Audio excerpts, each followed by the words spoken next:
Сегодня я решил сварить кофе с оттенками весны. Ну, как-то вся эта погода, мрякость, слякоть, зима, не зима, черти шо. Ну, короче, хочется чего-то легкого. И сегодня сварим кофе из нашего нового набора арабика. Она мягкая. А варить будем на березовом соке, который я еще весной заморозил специально для этих целей. Я уже когда-то варил и показывал. А выпуск будет посвящен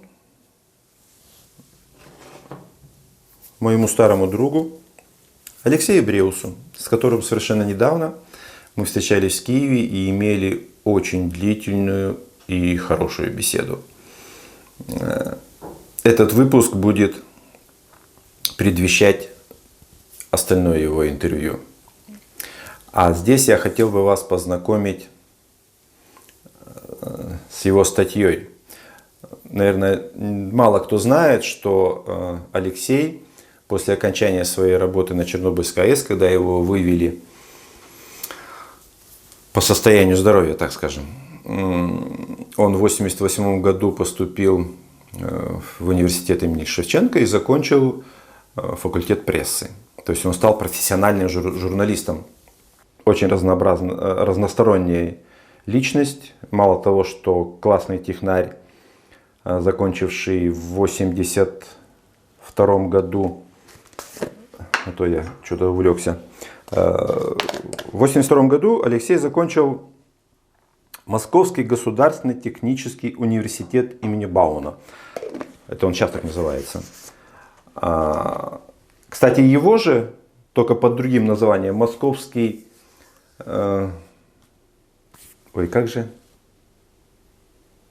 Московское высшее техническое училище. Заканчивал Далижаль в 1923 году. А в 1961 году в этом университете Далижаль открыл кафедру на факультете энергомашиностроения. Кафедра Э7. Называлась это, она и сейчас существует. Сам Далижаль возглавлял эту кафедру на протяжении почти четверти века. Упс.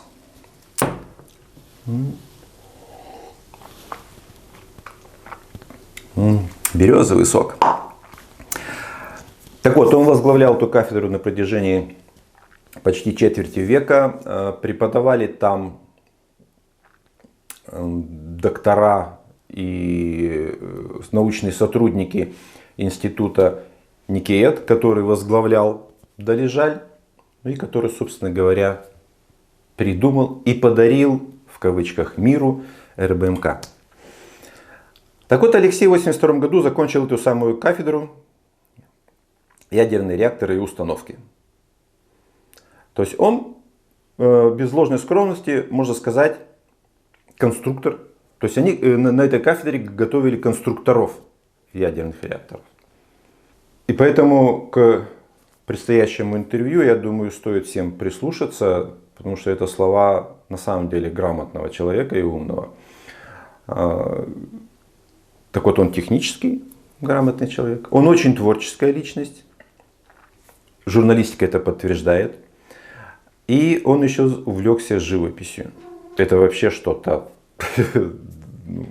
для меня не то что запредельное, но очень интересное, насколько разносторонним может быть человек. Конструктор ядерных реакторов, старший инженер управления блоком, журналист, художник. А сейчас я хотел бы вас, собственно говоря, познакомить со статьей, которую Алексей написал в 1991 году. И со слов Алексея, эту статью читал Анатолий Дятлов, и она ему понравилась. Написана она была в газете «Вечерний Киев» 5 июля 1991 года. А в интернете я ее не нашел. Есть вот такая вырезка, которая попала мне совершенно случайно. Это тоже отдельная история, как ко мне попал архив Николая Попова, который работал в Госатомнадзоре и курировал строительство 5-6 блока. Также он инспектировал Хаят и строительство укрытия. Так оказалось, что я работал с его сыном, Володей Поповым, в одной смене на 3-м блоке. Я, собственно говоря, не знал, кто у него был отец. Он сказал, что его отец, Николай Попов, собирал обширнейший архив, то есть вырезки газетные, документы по Чернобылю. И так как он в 9-м году умер, ушел от нас, Володя согласился, вернее, предложил передать мне весь его архив. И вот я там наткнулся на вот эту статью. Очень интересная статья. Я ее пересниму и размещу в описании, чтобы вы могли с ней более детально и сами почитать. А пока мы варим кофе. Отдельно хочу заметить, что здесь упоминается отчет Ядрихинского. Кто смотрел мою предыдущую беседу с Натальей Петровной Барановской, она упоминала этот отчет, который, кстати, она взяла в архиве Константина Чечерова. Она упоминает об этом, что у него остался уникальнейший архив, его судьба неизвестна, где он, чего. Вот. И Константин передал ей этот отчет, он достаточно большой, на 80 страницах А4 формата. И он опубликован в книге, сборнике документов, которую подготовила Барановская, «Чернобыльская трагедия». Единственное издание, где опубликован этот документ полностью. В интернете документа я не нашел. Единственное, есть только ссылки на него. Ну а пока я его переснял из книги Барановской. И также размещу в описании к видео ссылочку на этот документ. Он вполне читабельный и очень интересный. Особенно, не очень интересный, несмотря на то, что там достаточно много специфических обозначений, формул. И людям, которые только-только прикоснулись к этой проблеме, будет сложно читать. Но я им посоветую сразу обратиться в конец документа, где у него четко по пунктикам изложены замечания к научному руководителю и конструктору реактора, ну и выводы. Пока кофе наше доходит, я начну вас знакомить с этой интереснейшей статьей. Правительственная комиссия, расследовавшая Чернобыльскую катастрофу, назвала причиной взрыва реактора. Состоялся суд над людьми, признанными виновными. А год тому назад, то есть в 90-м году, а суд 86-й год. А год тому назад в Государственном комитете СССР по надзору за безопасным ведением работ в промышленности и атомной энергетике была образована новая комиссия для выяснения причин и обстоятельств Чернобыльской аварии. К этому подвигли расхождения в заключениях правительственной комиссии и отчетах, подготовленных для МАГАТЭ. Непосредственным толчком к новому изучению причин катастрофы стало частичное расследование, проведенным инспектором Атомнадзора Ядрихинским. Способность реактора к саморегулированию определяется значением эффекта реактивности. Правила ядерной безопасности требуют: при проектировании реактора следует стремиться, чтобы полный эффект реактивности не был положительным. Во время управления реактором часть стержней может быть изъята из него. Общее количество, остающееся в реакторе, это так называемый запас реактивности. До 26 апреля 1986 года ему следовало быть не менее 15. Иначе трудно соблюдать равномерное сгорение ядерного топлива.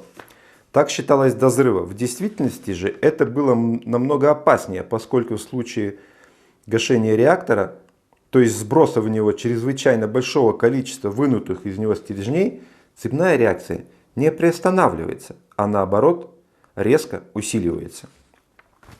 То есть 26 апреля в час ночи 23 минуты, когда оператор нажал на кнопку гашения реактора, именно с системы защиты, как это ни парадоксально, вопреки своему назначению, вызвало неконтролируемое усиление цепной реакции.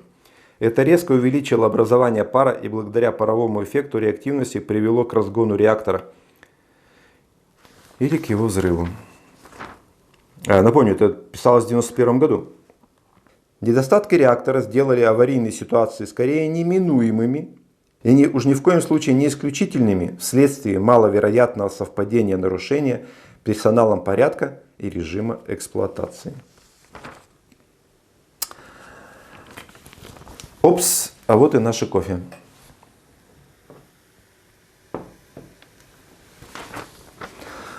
Официальные документы основное бремя катастрофы возлагают на персонал АЭС. Поэтому комиссия рассмотрела все нарушения персонала и проанализировала их воздействие на начало и развитие аварии. Ну, об этом давайте я вам прочитаю уже за чашечкой кофе. А кофе мы нальем вот в такую чашечку из уранового стекла и блюдце, которое мне прислал один из подписчиков канала. Некогда в начале 20 века изготовление посуды с добавлением урана было достаточно популярно. Оно имело характерный такой оттенок, зависел от содержания урана, от желтого до зеленого, изумрудного. А в ультрафиолетовых лучах создается ощущение, что само стекло светится зеленым. Вот такую замечательную чашечку мне подарил один из наших подписчиков. И именно из этой чашки я буду пить сегодня кофе.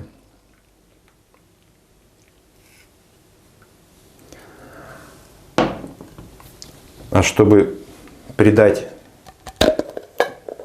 кофе, сваренному на березовом весеннем соке, аромат весны и леса, мы добавим туда сиропа из сосновых шишек, который я делал в начале июня.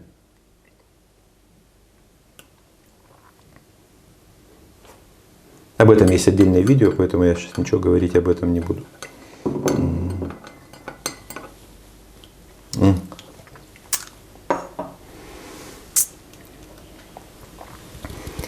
Ну вот, а теперь пойдемте дочитывать статью. Продолжим.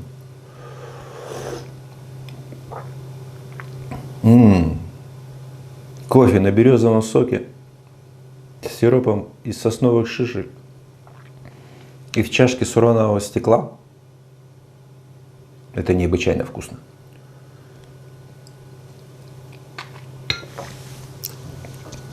Да еще под такую статью. Итак, официальные документы основное бремя вины за катастрофу возлагают на персонал АЭС.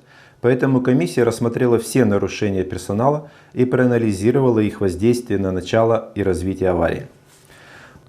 Однако нагрузка реактора, при которой персонал решил проводить испытания, была меньше намеченной. При таком условии, как выяснилось позднее, система контроля цепной реакции начинает слепнуть и не отражает истинного состояния реактора. Кроме того, опасной была работа реактора с небольшой нагрузкой. Но это до аварии не исследовалось, и опасность всего в проекте не обосновывалась. А раз так, не было никаких предупреждений или ограничений в эксплуатационной документации относительно работы на малой мощности. Естественно, если никто не исследовал и не пробовал, какие могут быть ограничения? Никаких. Американский оператор Эдвард Фредерик, из-за неудачных решений которого произошла авария в 1979 году на АЭС Three Mile Island, писал: оператор никогда не должен оказаться в ситуации, которую инженеры предварительно не проанализировали. Инженеры никогда не должны анализировать ситуацию без учета реакции на нее оператора. Пренебрежение безопасностью – многолетняя привычка. И это определяющий принцип не только в атомной энергетике. Достижение цели любой ценой долгие годы было присуще вообще всей нашей деятельности. Посему неудивительно, что Международная консультативная группа по ядерной безопасности пришла к выводу: главнейшая причина катастрофы – отсутствие культуры безопасности. Это понятие выходит далеко за пределы эксплуатации и охватывает все виды деятельности, могущие влиять на безопасность, в том числе законодательную и правительственную сферы, создающие соответствующий национальный климат. Итак, существенных перемен не произошло, поскольку правовые, экономические и общественно-политические взаимоотношения в области атомной энергетики до сих пор законодательно не урегулированы и не закреплены. О каких же переменах можно вести речь? К сожалению, выводы в конце статьи Алексея Бреуса, написанные в 1991 году, по большей части верны и для сегодняшнего момента, в 2020 году. Ну вот так и живем.